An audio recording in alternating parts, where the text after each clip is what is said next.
हम किस शहर में रह रहे हैं। अब ये देखिए एम्बुलेंस कितनी जदीद है, मगर ये भी झूला झूलती हुई जा रही है। इतना बड़ा रोड जहाँ से मतलब फास्ट ट्रैक होना चाहिए, इसको बदकिस्मती से इसको झूले वाला रोड बना दिया।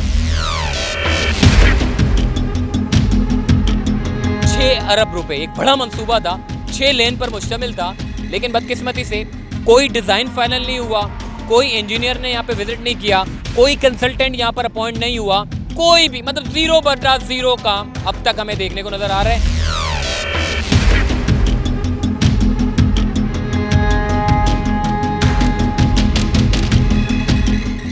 अस्सलाम वालेकुम, चलते फिरते मैं आपको खुश आमदीद कहता हूँ। देखें, मैं इस वक्त मौजूद हूँ क्रॉसिंग की नदी पर, जो कि एक बहुत बड़ा रोड है। इस रोड पर इंडस्ट्रियल जोन की जितने भी जो तरसील है सामान की, यहाँ से गुजरना होता है। कोरंगी के अपने लोग यहाँ से गुजरते हैं। मुख्तलिफ कोरंगी की जो बड़ी आबादी है उसका गुजरना अमूमन इसी रोड से होता है। 3 बड़े सोर्स है जो कोरंगी को मिलाता है। देखें, एक है कॉजवे, दूसरा है आपका जाम सादिक ब्रिज, तीसरा आपका कोरंगी क्रॉसिंग की नदी वाला जो पूरा रोड है। इस रोड के ऊपर जब बारिशें होती हैं तो ये रोड पूरा भर जाता है, बंद कर देते हैं इस रोड को। देखें, इंडस्ट्रियल जोन को मिलाने वाला रोड जो चंद मिलीमीटर की बारिश से पूरा रोड बहा के ले जाती है, ये रोड पूरा बंद हो जाता है। यहाँ से सामने से लोग आते हैं, यहाँ से सामने से इस तरफ से लोग आते हैं, मतलब एक दूसरे की शक्लें देख रहे होते हैं मगर क्रॉस नहीं कर पाते। वजह ये कि चूँकि जो पानी मलीर नदी का गुजरता हुआ सीधा समंदर बुर्द होता है तो उसका ये रास्ता है। अब इस रास्ते के दरमियान में कोरंगी कॉजवे भी आता है, इसके अलावा कोरंगी की नदी भी आती है और जाम सादिक ब्रिज भी आता है। देखिए, 3 बड़े सोर्स है। बारिशों में कॉजवे की नदी बंद हो जाती है, नदी वाला जो क्रॉसिंग की नदी है ये भी बंद हो जाती है। तीसरा जो आपका सबसे बड़ा सोर्स है वो ये है जाम सादिक ब्रिज। सारा का सारा लोड आपका हैवी ट्रैफिक हो या कोरंगी के रिहायशी हो, सारे जाम सादिक ब्रिज से जाते हैं। ट्रैफिक इतना होता है कि आपका 5 मिनट का रास्ता आपका 1 घंटे में पार होता है, क्योंकि जाहिर है पूरी आबादी निकल कर एक ही ब्रिज से जा रही हो तो आपको पता है कि फिर कितना रश हो जाता है, कितना प्रेशर बढ़ जाता है।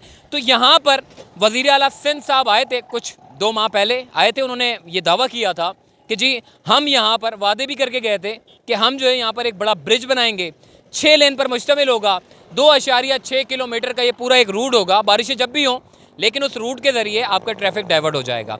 इस रूट को, इस पूरे ब्रिज को बनाने के लिए 6 अरब रुपए एक बड़ा मंसूबा था, 6 लेन पर मुश्तमिल था, लेकिन बदकिस्मती से कोई डिज़ाइन फाइनल नहीं हुआ, कोई इंजीनियर ने यहाँ पे विजिट नहीं किया, कोई कंसल्टेंट यहाँ पर अपॉइंट नहीं हुआ, कोई भी मतलब 0/0 काम अब तक हमें देखने को नज़र आ रहा है। बट यहाँ पे जुगाड़ी काम हो रहा है, वो मैं आपको बता देता हूँ जुगाड़ी काम क्या हो रहा है। लेकिन देखिए, मैं ये बताना चाहता हूँ, शहरी बड़े परेशान है। वज़ीर आला सिंध साहब से मेरी गुजारिश है, बड़े अच्छे इंसान हैं, उनकी टीम बड़ी अच्छा काम भी कर रही है। मैं इनसे गुजारिश करना चाहता हूँ, ये इंडस्ट्रियल जोन है आपका कोरंगी का मेन हब है, जहाँ से कराची का सबसे ज़्यादा रेवेन्यू जनरेट होता है। बदकिस्मती से इस रोड का सबसे बुरा हाल है। यहाँ पे देखें, डाइवर्जन दिया है, एक आर्जी बंद यहाँ पर बना दी है, यहाँ से गाड़ियाँ गुजर रही हैं, खड्डों में गाड़ियाँ जा रही हैं। मतलब इतना बड़ा रोड जहाँ से मतलब फास्ट ट्रैक होना चाहिए, इसको बदकिस्मती से इसको झूले वाला रोड बना दिया है। यहाँ से जितने लोग गुजर रहे हैं, जैसे ही इस रोड के ऊपर चढ़ते हैं तो सबसे पहले उनको झूला झूलना पड़ता है, फिर थोड़ा सा अच्छा आता है, फिर उसके बाद फिर झूला झूलना पड़ता है।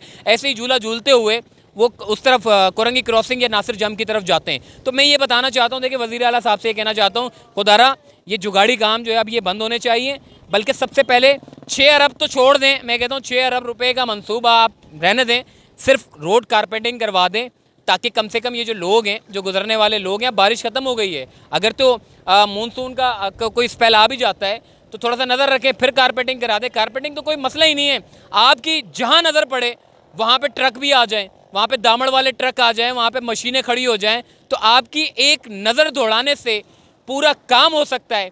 तो क्यों ना इंडस्ट्रियल जोन पे एक नज़र आप दौड़ा दें, तो यहाँ पर भी काम हो जाएगा। जो गुजरने वाले लोग हैं, एम्बुलेंस से यहाँ से गुजर रही है, मैंने देखा भी कि बेचारा एक बिल्कुल ओल्ड एज बंदा था, वो मरीज़ था, एम्बुलेंस के अंदर बैठा हुआ था। जैसे जब एम्बुलेंस झूला झूल रही थी तो मुझे बड़ा एक गिल्टी फील हुआ कि हम किस शहर में रह रहे हैं।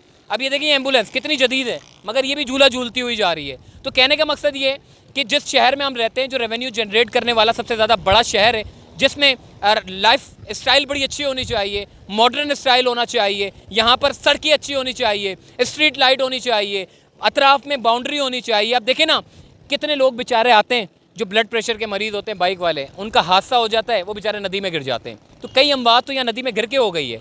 तो कहने का मकसद ये है कि इसको एक प्रॉपर रोड बनना चाहिए, बाउंड्री होनी चाहिए। छोड़ दें पुल का तो मुझे नहीं लगता कि पुल का काम मुश्किल ही हो, लेकिन आर्जी तौर पर रोड कारपेटिंग का काम अगर हो जाता है तो जितने भी ये जो गड्ढे पड़े हुए हैं, इससे जान छूट जाएगी शहरियों की। लोग सुकून से गुजर सकते हैं, सुकून से जा सकते हैं। तो मेरी ये गुजारिश है, अगर तो 6 ब्रिज का जो 6 लेन पर मुश्तमिल 6 अरब रुपए वाला जो मंसूबा है, अगर उसके ऊपर काम तेज़ी के साथ हो जाता है तो मेरा ये ख्याल है कि बड़ा अच्छा काम हो जाएगा। वरना आर्जी तौर पे छोटा मोटा रोड बना दें। ये जो गाड़ी काम तो चल रहा है, एक रेला आएगा थड्डो डैम पानी का जब फुल होगा, एक रेला आएगा इसको बहा के ले जाएगा, सारा पाइप ये सब बह जाएंगे, फिर सड़क आपकी ख़राब हो जाएगी और उसके बाद फिर शहरी जो है वो अजियत में मुब्तला रहेंगे। तो कहने का मकसद ये, आर्जी तौर पे जो जहाँ पर गड्ढे पड़े हुए हैं उधर एक रोड कारपेटिंग कर दें ताकि शहरियों के गुजरने की एक बड़ी अच्छी जगह बन जाए। तो चलते फिरते से दीजिए इजाज़त, फिर इंशाल्लाह मुलाकात होगी। अल्लाह हाफ़िज़।